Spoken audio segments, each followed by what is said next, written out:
Have you thrown out all your food rules only to find yourself still obsessing over food?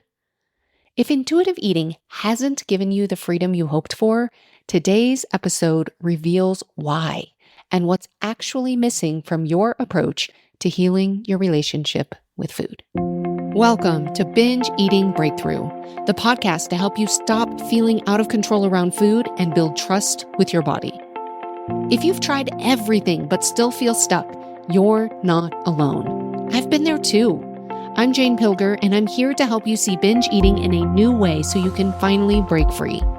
Each week, you'll get the tools and insights to create peace with food and your body. Your breakthrough starts now. Hello, trusted listener. I consider you a trusted listener because I trust that you are here for a reason.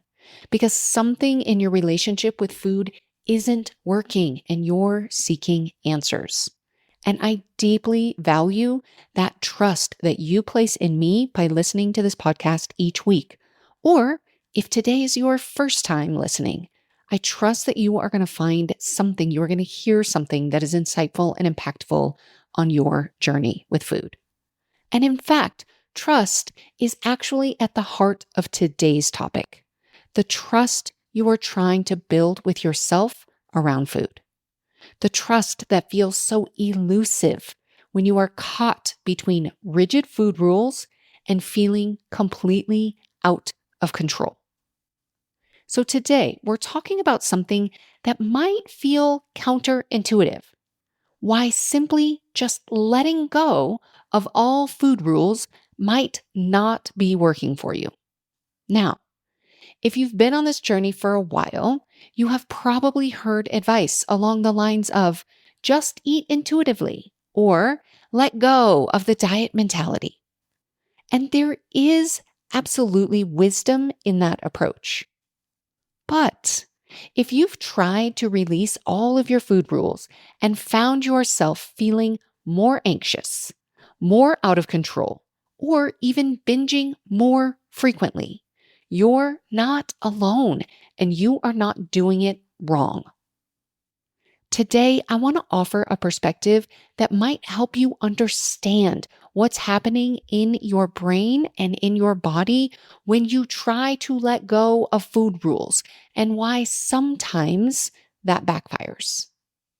And more importantly, I want to share a different approach that acknowledges where you are right now and creates a bridge to where you want to be. So let's start by talking about the paradox of food rules. I want to acknowledge this. Food rules feel safe. They really do. When you've experienced the chaos and the shame of binge eating, having clear boundaries around food can feel like putting up protective walls. So this might sound like, see if you can hear yourself in any of these rules. This might sound like, I don't eat after 8 p.m. I only have dessert on the weekends. I never keep trigger foods in the house. Now, these rules, they may feel like they're helping you to maintain control. And in some moments, they might. But as most of my clients discover, these same rules often become the very thing that triggers their binges. So here's what happens. You follow your rules perfectly for a while. You're feeling pretty good. This is great. I feel so good. I've got this. Then something happens. Maybe you're at a social event. Maybe you're especially stressed. Maybe somebody brings in homemade cookies to the break room. Maybe you're just really hungry one day and you break one of your rules. That moment of breaking the rule triggers shame because you've done it wrong. I did this wrong. I broke the rules. We trigger shame. And shame activates your amygdala. Your amygdala is that survival part of your brain that we talked about in the last week's episode about expanding your capacity. If you haven't had a chance to listen to last week's podcast episode, I highly recommend after you're done with this one, go back and check out that episode. There's powerful information there for you. So this amygdala, the survival part of your brain, it's activated. When it is activated, your prefrontal cortex, which is the thinking, reasoning part of your brain, it goes offline. This is the part that can actually think through what might happen with a binge. Think through how you might feel later. You know how sometimes after a binge, you're just miserable. You're so full, you feel awful, you're full of shame, all of the physical distress, and you think, I'm going to remember this. I'm going to remember this next time so that this doesn't happen again. You remembering that requires your prefrontal cortex to be online. But when the survival response is activated, it's not online, which is why then we go into the full-blown binge. And you're convinced that since you've already broken your rule, you might as well keep going. You know what this sounds like? I'll do better tomorrow. Any one of us who has been involved in binge eating for any period of time has repeated those words to ourselves so many times. I've already blown it. I might as well keep going. I'll do better tomorrow. Let me get this out of my system today because I'm going to be perfect tomorrow. I won't get to eat this tomorrow, so I better eat it now. I've got to finish it all today because I'm not going to be allowed to eat this stuff tomorrow. The very rule that was meant to protect you has become the trigger for the behavior you were trying to avoid. This is the paradox of having food rules. But simply abandoning our food rules isn't always the answer. If food rules are problematic, why not just throw them all out?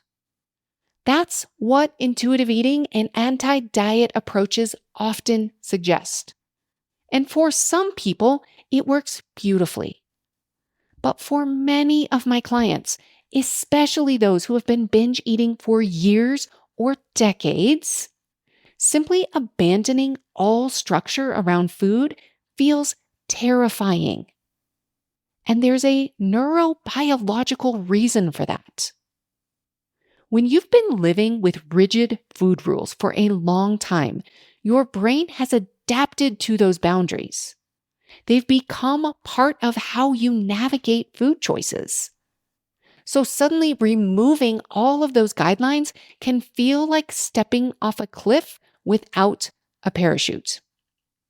Your amygdala, which remember, your amygdala is that part that is constantly scanning for danger. It is always asking one question: am I safe? So what happens is that your amygdala perceives this lack of structure as a threat. Danger, danger. We don't know how to eat without rules. We'll lose control completely. And ironically, this fear response can actually trigger the very behaviors you're trying to overcome. Again, your amygdala, when it gets activated, that prefrontal cortex, it goes offline. And so you can find yourself in a binge despite your best intentions to eat intuitively. So I see this scenario play out so consistently with clients. They hear advice like this. They hear, just eat the cookies whenever you want them, and eventually you won't want them anymore. So they go all in on eating whatever they want, whenever they want it. They're told that if they just honor every food, thought, and craving, their body will naturally find balance. But here's what happens. They keep wanting cookies and chips and pasta. The initial binges might lessen somewhat, but they still think about food constantly. They still feel like they're eating all the time. They're eating significantly more than before, often gaining weight that makes them uncomfortable in their bodies. And it feels like there is only one alternative, which is to go back to the old food rules. But here's what happens. When they try to reimpose those rules, they discover they can't even stick to them like they used to. Their willpower seems completely depleted. They think, why? I used to be able to follow these rules for weeks before I would binge. Now I can't even think about a rule, or maybe I can only do it for half a day before all of a sudden the binges come back. And it feels like a never-ending cycle with no way out. And the reason is because everything feels like a threat. It feels like a threat to go back to these rules.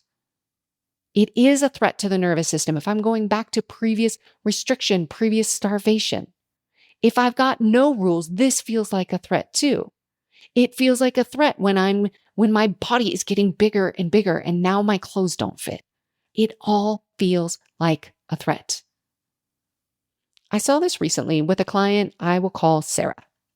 She had been following strict keto rules for years. And after learning about intuitive eating, she decided to throw out all of her food rules overnight. And what followed was 3 weeks of almost constant eating and weight gain that triggered intense body anxiety, and ultimately a return to even stricter rules than before, which she couldn't maintain. The things she was doing before she eliminated all of her rules, she wasn't even able to go back to those. And this isn't because intuitive eating is wrong. There are a lot of amazing things about intuitive eating, but her brain and her body weren't prepared for such an abrupt transition without the right support and understanding. So what's missing here? What's the missing piece?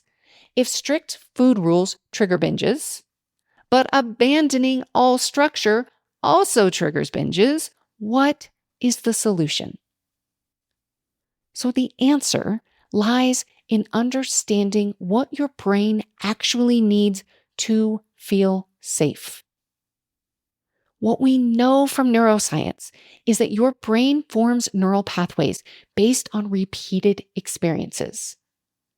If you've repeatedly experienced that breaking food rules leads to binges and shame, that is a well-worn neural pathway in your brain. And similarly, if you've experienced that having no boundaries around food leads to feeling out of control, that's another established pathway. So we need to create new neural pathways. And this creation of new neural pathways, it's so possible, but it takes time. And it takes consistent, repeated experiences of safety. You can't just decide intellectually to change these patterns. You need to give your brain new experiences to learn from. And this is where most approaches fall short. They focus on changing behaviors without addressing the underlying need for safety that your brain is desperately trying to meet. So instead of focusing on rules, which trigger shame when they are broken, or trying to abandon all structure altogether, which can trigger fear, I encourage my clients to think in terms of rhythms and experiments. Both of these approaches cultivate safety within your nervous system, which is key to helping keep that prefrontal cortex online. Rhythms are flexible patterns that support your well-being, not rigid rules that punish you when you deviate from them. They acknowledge your body's natural needs while creating enough structure that your brain doesn't panic. So for example, instead of "I never eat after 8 p.m.," A rhythm might be, I usually feel better when I give my body time to digest before sleeping. Do you see the difference? One is a rigid rule that can trigger shame when broken. The other is an observation about what generally supports your well being, with room for exceptions when needed. Now, another powerful tool is approaching changes as experiments rather than permanent commitments. This shifts your brain from a state of fear. What if this doesn't work and I spiral out of control? What if I can't do this for the rest of my life? We shift it from fear to curiosity. And curiosity sounds like, let's see what happens when I try this. I can always change my mind. I can always go back to other patterns. Let's just see. Let's get curious and see what happens. So let me share an example from another client. I'll call her Susan. Susan had a strict rule about never keeping chocolate in her house because she was sure that she would binge on it. And instead of simply throwing out this rule, we designed a small experiment. She would buy her favorite chocolate, something that she loved, not just a safer version, not just we can only have this tiny amount. We can only have a little bit or only this item, something that she really, really enjoyed. She could eat it whenever and however much she wanted, but the only invitation was to pause briefly before eating it to notice what she was feeling. Was she excited to enjoy the chocolate? Was she eating from hunger or from pleasure? Was she using it to soothe an emotion? There were absolutely no right or wrong answers, just curious observation. Checking in, noticing what was happening. And the first time she did this experiment, Emma enjoyed the chocolate the same day she bought it. But instead of seeing this as problematic, we viewed it as perfectly natural and as valuable information. Her brain had been so conditioned to see chocolate as forbidden that of course she was excited to have it. And of course her brain thought, I may not get this tomorrow. We better eat everything that's here today because it might be gone tomorrow. I may not get to eat this again. This is a food that has always been taken away from me. So I think it might happen again. But we continued the experiment and gradually something shifted. By the fourth week, she reported that there were days she'd have a little chocolate and there were days when she didn't think about it at all. The chocolate began to lose its power. It was becoming just another food in her home. It was no longer a fear food. And each experiment, each time she got curious about the chocolate, being around it more often, noticing what was happening for herself, physically, emotionally, through all of it with this, it created a new experience of safety for her brain. And each time she ate chocolate without spiraling into a full-blown binge, she created a new neural pathway. Now, I want to be really clear about something that is so important. This process isn't linear. You don't just bring a food that you have never allowed yourself to have in the house. You don't just bring it in the house and then all of a sudden you feel safe around it. There will be times when you eat in ways that don't align with what you intended. There will be binges. There will be moments when old patterns emerge. And how you respond in those moments is perhaps the most important part of this entire journey.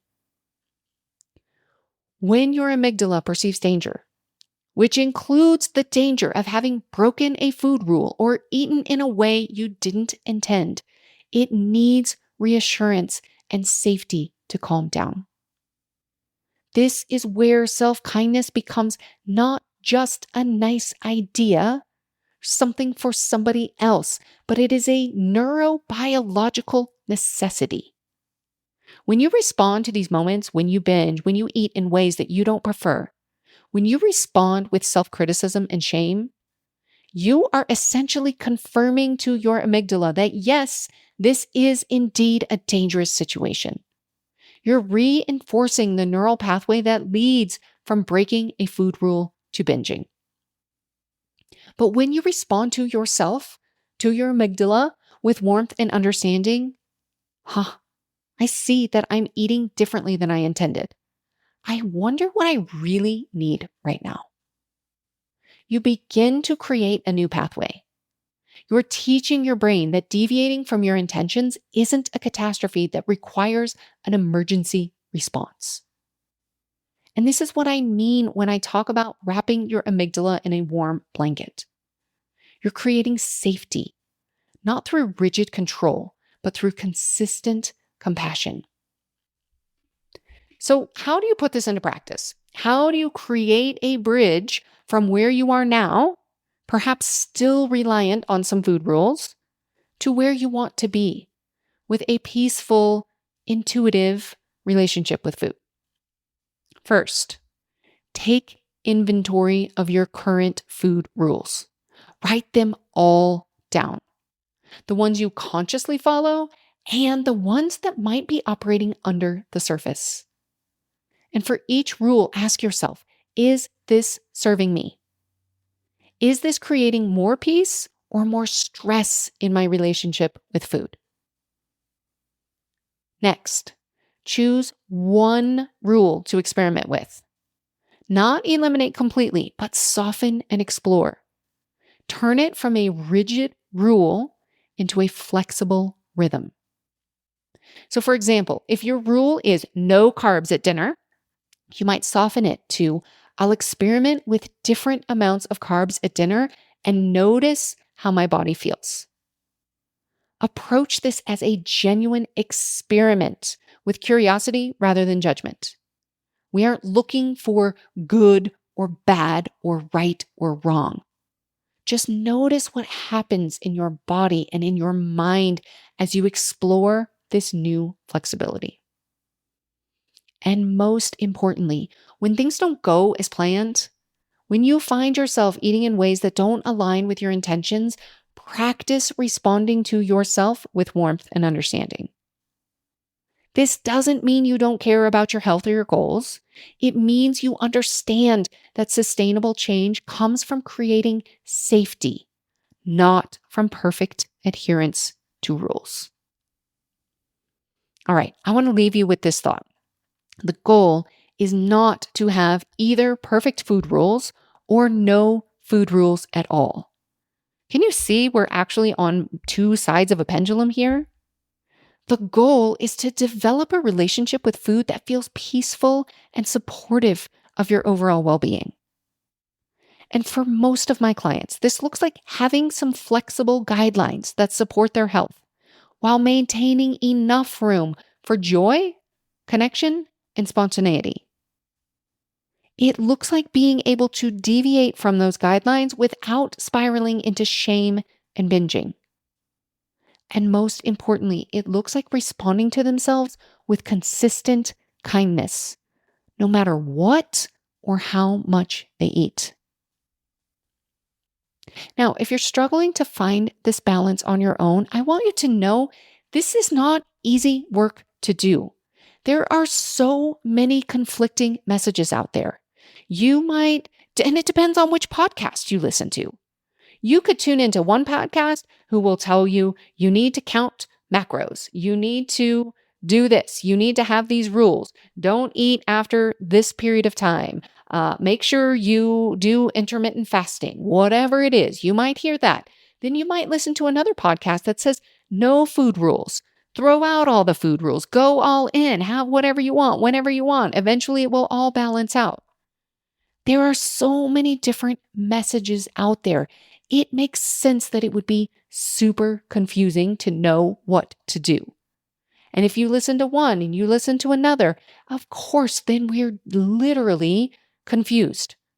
And the brain doesn't like uncertainty. It also then feels unsafe. So find a supportive community. Find support. Sometimes we can't do this on our own.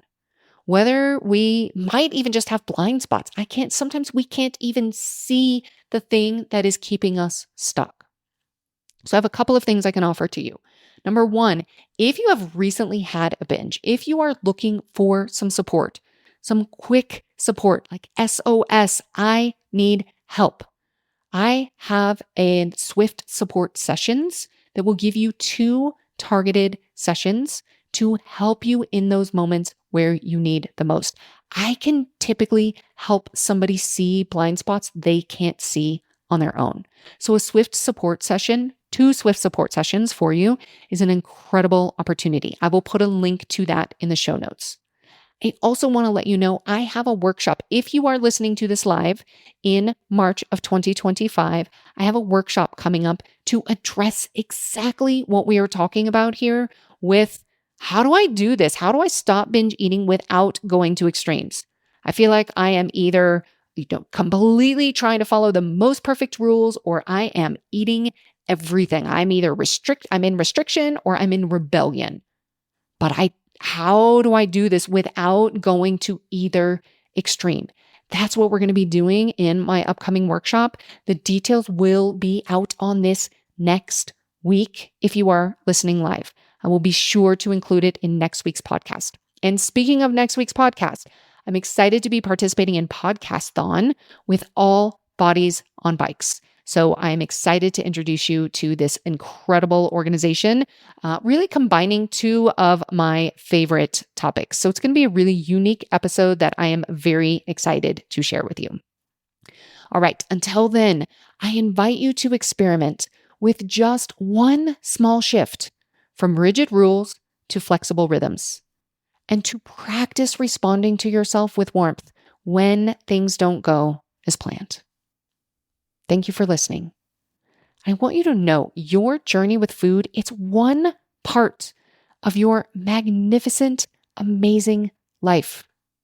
You are so much more than your eating patterns, and healing is always possible. By listening to this podcast episode, you have taken one more step towards your healing. I'll see you next week. If you like what you're hearing on the podcast, you will love my new book, The Binge Eating Breakthrough: Why Food Isn't the Problem and What Really Is. Discover why willpower isn't the answer, why restricting certain foods often backfires, and why understanding your brain and body is the key to lasting change. Learn to shift from shame and self-blame to curiosity and compassion. Get it today at janepilger.com/book.